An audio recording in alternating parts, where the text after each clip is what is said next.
Hello, and welcome to Breast Cancer Conversations, a podcast brought to you by SurvivingBreastCancer.org. I am Laura Carfing, breast cancer survivor and founder of SurvivingBreastCancer.org, a nonprofit organization providing community, education, and resources to empower those diagnosed with breast cancer and their caregivers from day one and beyond. I'd encourage all of you to head over to our website, SurvivingBreastCancer.org, and you can follow us on all of our social media outlets and subscribe to our newsletter so you never miss an update.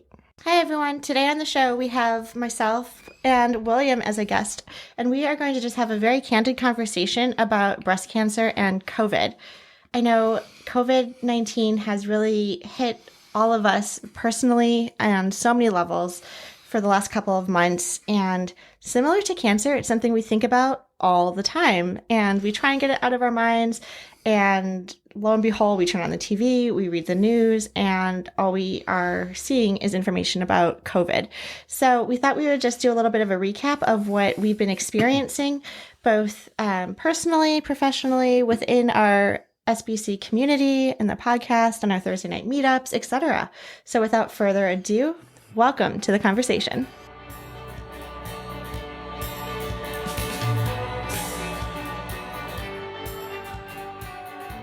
Hi, everyone. Just to get it going, I'd like to reminisce about a terrific song out of the 60s. And thanks to Robert Hunter, great lyrics included, well, the first days are the hardest days. Don't you worry anymore. When life looks like easy street, there is danger at your door. So this past Thursday, as part of our SurvivingBreastCancer.org Thrivers MeetUp, every Thursday at 7 p.m. Eastern Time. We run about an hour. And typically it's a no agenda conversation. And we have anywhere from a dozen to 36 people that will join forces with us and speak about current hot issues. Again, it's there's no agenda, so there's every topic is safe.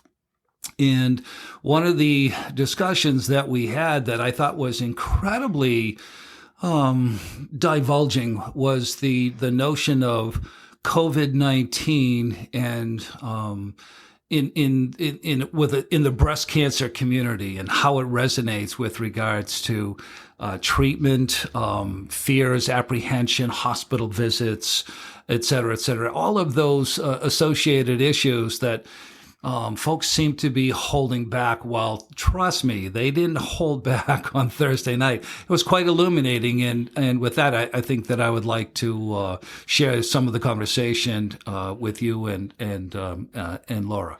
Yeah, we had a really great conversation. And in addition to our no agenda meetings, we actually started off talking about no labels either, right? I think a lot of times we like to identify ourselves stage 1, stage 2, stage 4, living with breast cancer, metastatic, also, ER positive or triple negative.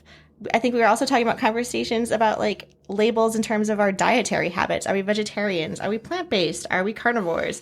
And so one of our members so politely shared, let's just get rid of the labels, which I loved. So our Thursday meetups, we meet up once a week, and like William was mentioning, there's no agenda and now no labels.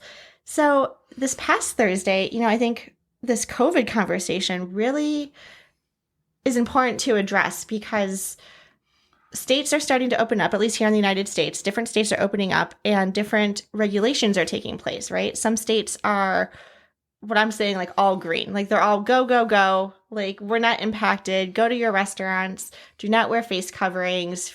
Move about as if nothing has happened on one extreme.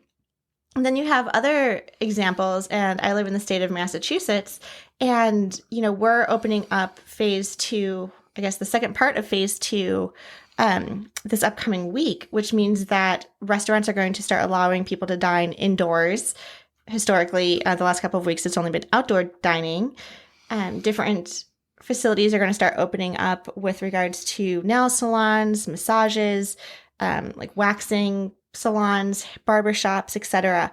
And so this is just an example of the spectrum across the United States in terms of different levels of people's comfort in emerging after a global pandemic. And we are all kind of at different emotional states, I would say, as we start emerging from sheltering in place and learning to navigate this quote unquote new normal post COVID, we are trying to figure out, okay, am I safe? What does safe mean? Am I at risk? What should I be doing? And, I don't want to feel, I'll talk for myself personally, like there's blame, for example, if I get invited over to a friend's house and I politely want to decline because I'm not ready to get together in a group setting, even if we are wearing face coverings and socially distancing, I'm not ready yet. And I have to be comfortable with how I feel about that and not feel ashamed about being reserved. And then also not casting, what is the word, aspersions on other people in terms of they might be further along in their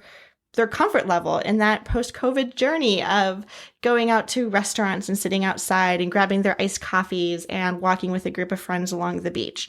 So, I think the spectrum is wide and we need to figure out ways of having these candid conversations because we're about to be faced with them.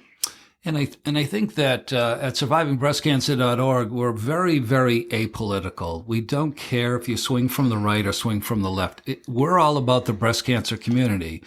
And one of the biggest issues that we're facing right now is that the masks apparently are driving towards some kind of political dispute. The right, for instance, doesn't want to wear the mask. They think it's a government infringement. The left just wants to put it on. We don't care about the politics. We just care about the health and welfare of the breast cancer community. And so what we would do would be to urge you to follow the CDC guidelines. And that would be the Centers for Disease Control out of Washington, D.C. And it's an incredible bunch of scientists and epidemiologists, et cetera, like Dr. Fauci and Dr. Birx. And it just lends some truth and some science to how to protect yourself. We've been sheltering in place in America for 8 weeks now, and some of the states have opened up faster than others, and God bless them. We just hope that there's science behind the openings and that our breast cancer community at large feels comfortable in wearing masks and protecting themselves and following or adhering to the guidelines as much as possible, so that they can, again, protect themselves and protect their loved ones. So not only are you at stake as a breast cancer survivor, but the health and wellness of everyone around you is as well if you're contracting COVID-19, and it doesn't bode well from a scientific and a biological perspective with regards to comorbidities. And obviously folks with cancer issues, with high blood pressure, with heart, with asthmatic issues, et cetera, lung issues, there's a danger there, the diabetics as well. So we would urge people to protect themselves and develop a comfort zone as we head further and further into the summer, and people are going stir crazy and wanting to go outside. We all understand that. We're fortunate in Boston in that virtually 95% of the folks around here have a mask on. It's been incredible. We see people driving with masks on, never mind walking. And most stores, I would say the vast majority of stores that are open, grocery stores and whatnot, liquor stores, whatever, they will not let you in the store without a mask. And most of them will either provide one free, like a Whole Foods, or the local liquor store will sell you a mask for $1, just so that you can walk in and spend your hard-earned capital. So I guess with that perspective in mind, we'd urge you to take a look at our newsletter this week, and you can find it on survivingbreastcancer.org, and feel free to sign up and subscribe to it, and we'd be happy to send that out to you on a weekly basis. And we provide some good links. Obviously, the links are scientific in nature, and we tie into the CDC and other helpful organizations to provide guidelines for you so that you can feel a little bit more comfortable if you're going to go out. Obviously, there's concerns riding public transportation. There's concerns being at church, in restaurants, anywhere indoors with multiple people. There should be a concern, and you should be protecting yourself as much as possible. And that's what we heard ad nauseum from our group on Thursday evening with regards to their fears and apprehensions concerning COVID and their breast cancer experience. Yeah, and I would say when I was going through chemotherapy as well, I mean, this is even pre-COVID. I was diagnosed at the end of 2016. So 2016, 2017 was kind of my active treatment year. And I remember getting on a plane to go visit my family for the holidays, and I was wearing a mask. And at that time, it wasn't because I was nervous about COVID. It didn't exist at the time, but I was flying on a plane. I was going to be in contact, sitting in close quarters with recirculation of like the ventilation in the air on the plane. And I was, my doctor did approve me to travel, but, I was wearing a mask. And so I think a lot of our common sense and the practices that we've been doing anyway as someone diagnosed with breast cancer still very much so apply. I think some of the challenge that at least I'm grappling with is now it applies to just absolutely everybody, not just those of us who are diagnosed with breast cancer. I don't think when I was going through active treatment, I was going out to restaurants a lot. First of all, I had no appetite. I lost all my hair. I didn't feel like getting dressed up and going out. I was nauseous. So, if you're going through that now, just because the restaurants are opening up, really ask yourself, like, maybe you want to go for a walk or maybe pick out takeout. You could do grocery shopping through various apps, like Amazon has links up with Whole Foods, for example. There's Peapod, there's Instacart. You can also order your groceries online and then do curbside pickup, so you don't actually have to spend so much time in the stores. Same with getting food delivery services. So William and I actually have date nights every Friday night where we order from Grubhub and, have a nice romantic evening at home without actually the social experience, which we do miss, but we're just not ready yet to break out in the restaurant situation. So we'd like to hear from you folks as to how you're feeling and how has the COVID-19 experience affected you personally. We'd love to know. We'd love for you to share your thoughts with us. You can reach us at survivingbreastcancer.org. Yeah, and feel free to send me an email directly at laura@survivingbreastcancer.org. We're in the process right now of collecting survivor and thriver stories to feature in our newsletter. And the goal is really to let people know that they're not alone in this experience, whether you've been going through a diagnosis for some time, or if you've been recently diagnosed and now are dealing with the breast cancer diagnosis, but also the impact that COVID has had. Your treatments might have been postponed, scheduling of appointments postponed, surgeries postponed, etc. And so I think that adds just another level of anxiety on top of everything that we thought we once knew in terms of managing a breast cancer diagnosis. So this is a really cutting edge time, I would say, where we are taking a very deep dive into what this reality of ours looks like. So we definitely want to hear from you.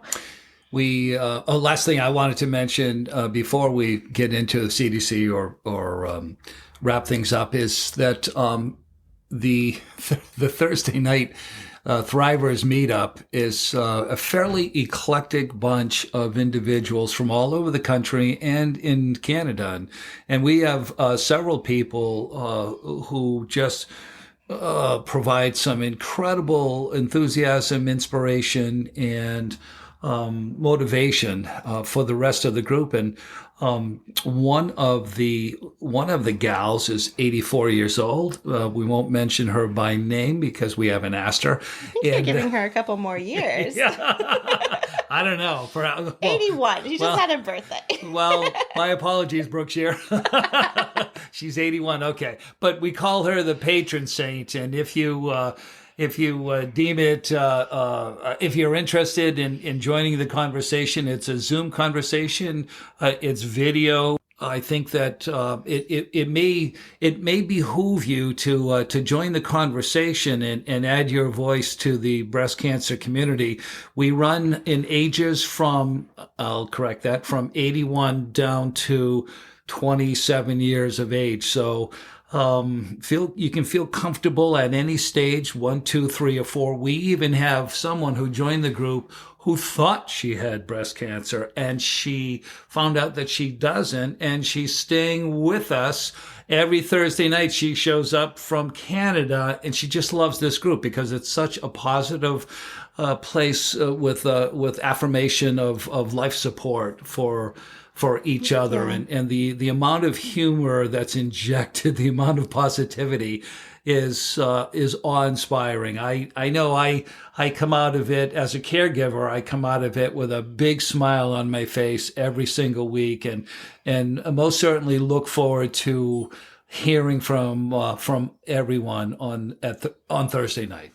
Yeah, it's really fun. So if you're interested in joining that part of our community, you can go to survivingbreastcancer.org/events, and you can RSVP to our Thursday Night Thrivers Meetup, along with any other events that we have scheduled in the coming weeks or months. So turning to the CDC, I just wanted to run through some of the updates they had. Some of their website pages have been updated, this past June 15th, June 16th of 2020. And so right then and there, I'm dating this podcast because information is always developing. So I encourage you to just go online for the most updated information. But, I think the messaging has been pretty consistent. We know we need to wash our hands constantly. We know that we need to stay home if we are sick, not go out if we have a fever or cough or, the slightest inkling that we're not feeling well. But COVID aside, we should do that anyway. If you're not feeling well, just stay home. You don't need to be the superhero at work or the superhero to go grocery shopping or do errands. Take care of yourself and make sure that you're healing. Additionally, if you're going out, still keep practicing social distancing, maintaining 6 feet of distance between you and other people that you're gathering with. 6 feet can be measured as about 2 arms length distance. So it's very simple. If you're standing in line somewhere or gathering or congregating, make sure that there's a lot of space. I think this is a new piece of our culture that we're looking to understand, because for me, it's so easy to run to see my friends. And when I see them, I want to give them a huge hug because that's how we greet each other. Well, she's Italian. That too. So this has been kind of culturally different for me. One of the things that I've been really taken up with is the hand cleaning and washing the hands, and you should scrub those hands, and you should soap and lather it up for at least 20 seconds. But more so than that, we keep a bottle of sanitizer, hand sanitizer in the car. So if we have to go somewhere, as soon as we leave that store or that place, we scrub our hands down with the hand sanitizer. And then when we get home, we scrub again with regular soap and make sure that we're sudsing up good. So I mentioned that to a doctor in one of our conversations, and she said, if there's any positivity to come out of COVID, it's the fact that people are now washing their hands like they should have for the longest time. That's how germs spread. That's how you catch colds. That's how you catch viruses. So can't emphasize it enough. We need to do a great job of scrubbing the hands and sanitizing if you're nowhere near a sink, just to make sure that if you do happen to come in contact with the virus, and again, we can't see it, you can't smell it, you can't dance with it, whatever. So ultimately, you're looking to just make sure it's preventive medicine. Keep yourself healthy and keep yourself happy. Yeah. And, this is an interesting article, too. I was just reading about playing it safe if you have young children who are itching to get out, going to parks or other places for recreation. And yes, things are starting to open up, but I think we need to ease into it as well. Consider parks that are close to your house or big open fields where you can throw a baseball around with your family and your children, or kick a soccer ball around where you're not necessarily on a park playing on the gymnasiums and swings and touching a whole bunch of surfaces. So again, to William's point, just making sure that you're always carrying hand sanitizer with you. and washing as much as possible. I'm looking at the article, and it's really incredible because obviously it's summertime. The beaches are opening up, and no matter what state you are, people are heading over there. Well, we took a jaunt up to Newburyport, Massachusetts, which is about a half hour north of Boston, and we decided to take a walk along the shore and go to the beach. Now, the beauty of this is, of course, we've got our cloth masks on, and when we walked to the beach, virtually everybody walking in had the mask on, and then no one sat within 30 feet of another party, which was really wonderful. And it's just very respectful, and it's also keeping you safe. So, maintain, obviously they would ask that you stay at least 6 feet away, but we know that spittle does travel. Mm-hmm. And if somebody's coughing or sneezing, you probably want to move your blanket a little bit away or go to another aisle in the grocery store, or don't use that particular barber or hairdresser or whatever. Mm-hmm. Just no one knows. So we want you to protect yourself as much as possible, stay healthy, and stay happy.